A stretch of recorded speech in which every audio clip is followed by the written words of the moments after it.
ഏവർക്കും മീഡിയ വാർത്തയിലേക്ക് സ്വാഗതം. വാർത്തകളിലേക്ക്.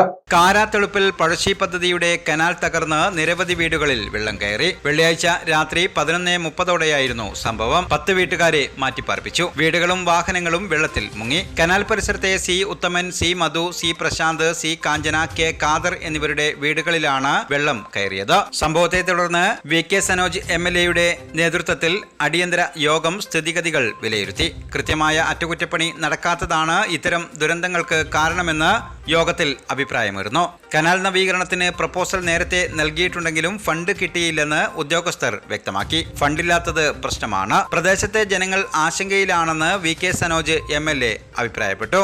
ജനങ്ങളുടെ ജാഗ്രത കൊണ്ട് മാത്രമാണ് നിലവിൽ മറ്റ് അപകടത്തിലേക്ക് പോകാതിരുന്നത്. ഇനിയും ടണലുകൾ ഭീതി സൃഷ്ടിക്കുന്ന സാഹചര്യത്തിൽ അവ പുനർനിർമ്മിക്കാനാവശ്യമായ പദ്ധതി തയ്യാറാക്കാൻ ബന്ധപ്പെട്ടവർക്ക് MLA നിർദ്ദേശം നൽകി. വെള്ളക്കെട്ട് ഒഴിവാക്കാൻ പഴശ്ശി ഇറിഗേഷൻ എഞ്ചിനീയർമാർക്കും നാശനഷ്ടങ്ങൾ വിലയിരുത്തി അടിയന്തര റിപ്പോർട്ട് തയ്യാറാക്കാൻ റവന്യൂ ഉദ്യോഗസ്ഥർക്കും നിർദ്ദേശം നൽകി. ജലവിഭവ വകുപ്പ് മന്ത്രി മോൻസ് ജോസഫുമായി ഫോണിൽ സംസാരിച്ച് സംഭവത്തിന്റെ ഗൗരവം ബോധ്യപ്പെടുത്തിയിട്ടുണ്ടെന്ന് MLA പറഞ്ഞു. തിരുവനന്തപുരത്ത് മന്ത്രിയുടെ സാന്നിധ്യത്തിൽ എത്രയും പെട്ടെന്ന് യോഗം വിളിച്ചു ചേർക്കും.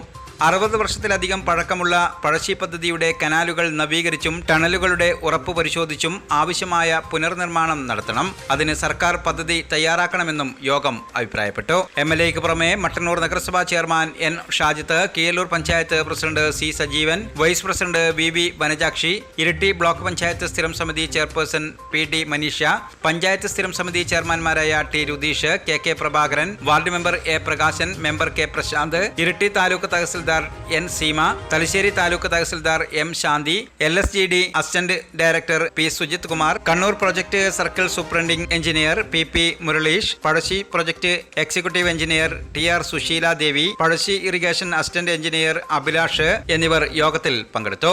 സംഭവസ്ഥലം വൈദ്യുത വകുപ്പ് മന്ത്രി സണ്ണി ജോസഫ് സന്ദർശിച്ചിരുന്നു. സത്യം പറഞ്ഞ ടോപ്വെൽ എത്തിയപ്പോഴാ എനിക്കൊരു ആശ്വാസമായത്. എന്ത് രസമായിട്ടാ ഒക്കെ ഒരുക്കിയിരിക്കണേ. ഷോറൂം എന്നൊക്കെ പറഞ്ഞാൽ ഇങ്ങനെ ഇരിക്കണം. Simple and elegant. കറക്റ്റ്. അവിടുത്തെ ഓരോ ആഭരണങ്ങളും പോലെ എലഗന്റ് അല്ലേ അമ്മ? അപ്പോ മോൾക്ക് മൊത്തത്തിൽ അങ്ങ് ഇഷ്ടമായിന്നാണ് അർത്ഥം അല്ലേ? എന്തോ ഒരു സംശയം. ടോപ്കോ എനിക്ക് ടോട്ടലി ഇഷ്ടമായി. മാത്രമല്ല അവരുടെ customer approach, it's really commendable. Topco Jewelry, Talisheri Road, Mattanur.